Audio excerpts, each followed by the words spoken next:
that T-34.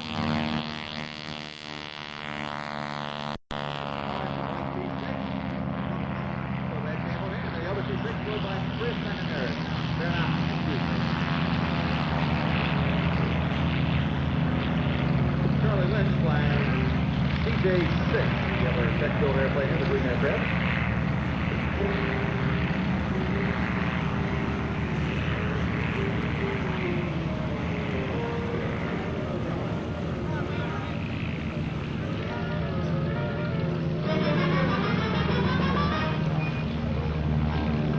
There we have a UC-78, the bamboo bomber. Now, if you were looking at it real close, that was Sky King's first airplane he flew in the TV. Larry Kelly also owns his B-25. We'll be taking off in a few minutes here. Awesome. You're down at the end.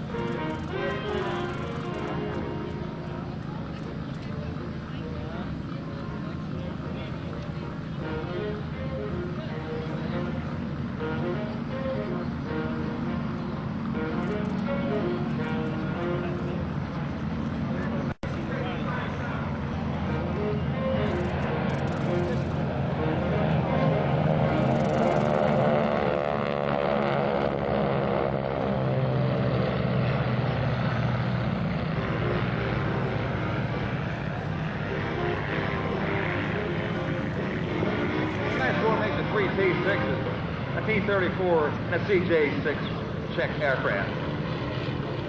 The twin-breasted Cessna, the UC-78, the UC-78, the T-50, the bamboo bomber.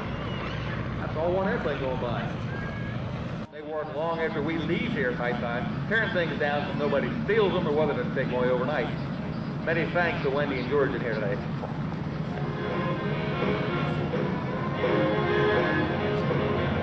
Kevin Russo. Right back to him.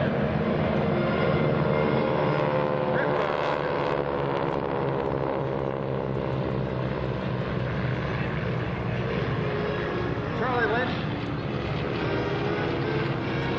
And I'm not sure if Larry's flying the bamboo bomber today or whether he's flying the B-25 out there. It's probably Paul Dewar that controls maybe of the bamboo bomber this afternoon.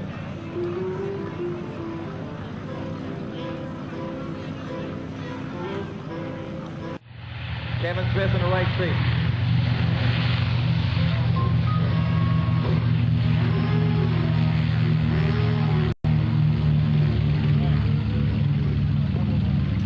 Let's go back to April 18th, 1942. The U.S. has been at war with Japan for about 4 months. Things aren't looking so good. We're having a tough time with Solomon, the Philippines. The War Department decided let's make a mass attack. Decided we're going to raid, we're going to bomb Japan. What, the Army Air Force, the best fighter group they had, bomber group, put them all down the room. They assigned Jimmy Doolittle to be in charge of this. Colonel Doolittle at the time. They couldn't tell them what the mission was, couldn't tell them where they were going or what they were going to do. But they told them it's probably a one-way mission. I'll check up road, Tom Duffy, you're doing the TBM.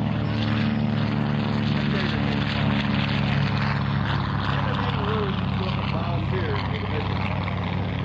They learned to take their airplanes off the ground less than 700 feet with a full bomb load. They still didn't know they were going to be launched off the carrier. They flew the airplanes to California, loaded 16 B-25s in the carrier deck of the USS Hornet. Set to sea for Japan, still not knowing what the destination was. Once at sea, they were told they were going to bomb Japan. On takeoff roll, the hometown aircraft, the P-47 Thunderbolt. Today at the controls, Mr. Dan Damio.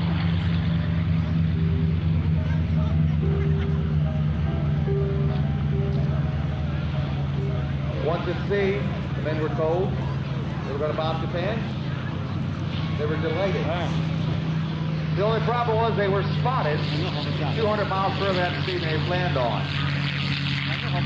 Again, Colonel Doolittle asked for volunteers, never man volunteered again. They knew they did not have enough fuel to make it to the destination. They all volunteered again. They departed the carrier deck. Jimmy Doolittle being the first to take off. Took off in less than 467 feet. That's all the runway he had on the carrier deck. Launched that airplane, the B-25.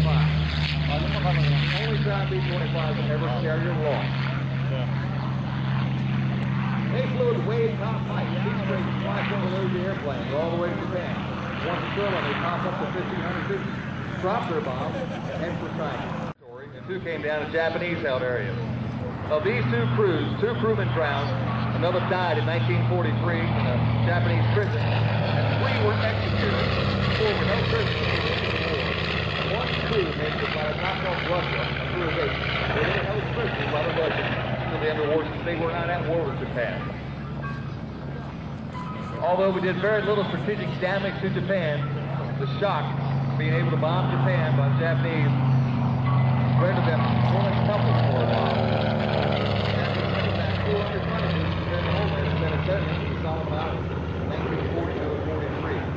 Additionally, the raid may have pushed the Japanese to expand their forays into Midway and Aleutians, which ultimately cost the Japanese Navy the cream of its carrier and aviation assets in the Battle of Midway in June of 1942. After the raid, Jimmy Doolittle thought he'd be court-martialed for losing every one of his airplanes. They promoted him to general. At the controls today, Paul Newer. Look at him crank that B-25 around. Paul Newer, left seat. Flying this beautiful B-25. Panchito, watch the bomb bay doors open.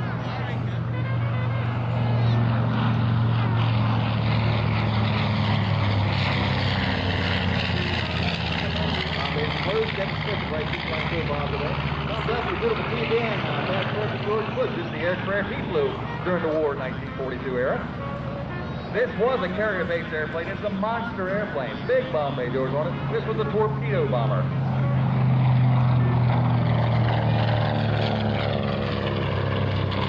One time I could fly in that aircraft if I could sit up in the rear gunner also at the back.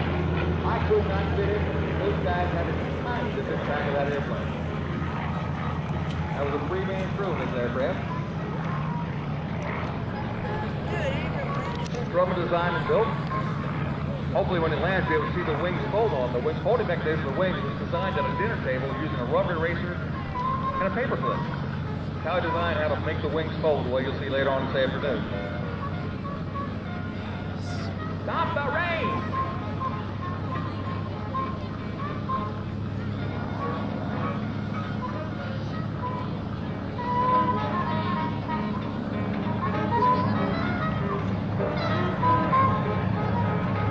The P-47 Thunderbolt, the beautiful P-51 Mustang, and the Yak-9.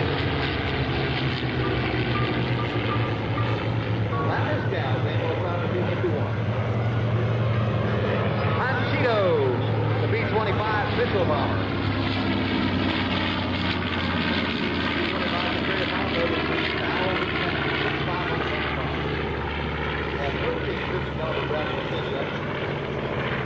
Flew the crew 6, pilot, co-pilot, navigator, pilot, nose gunner, engineer, and top turret gunner, waist gunner, and radio operator, and tail gunner.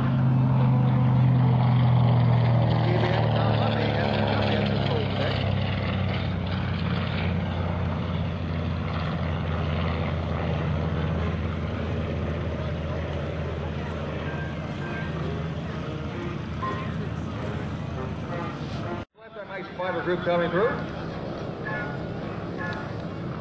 Lead aircraft Dan Dane with the P-47 Thunderbolt. The number 2 aircraft, the P-51 Mustang, flown by Mr. Robert Baranakis. The number 3 airplane, Yak-9, flown by Sean Conley. The brake to landing.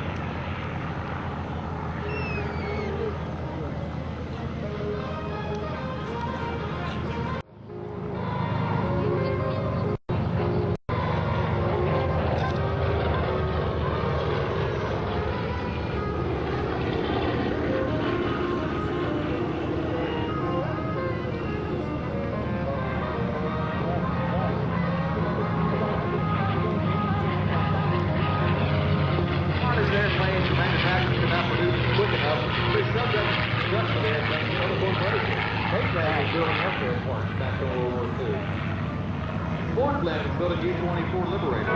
Number 2 T-6s, 2 T-34s, and a CJ-6.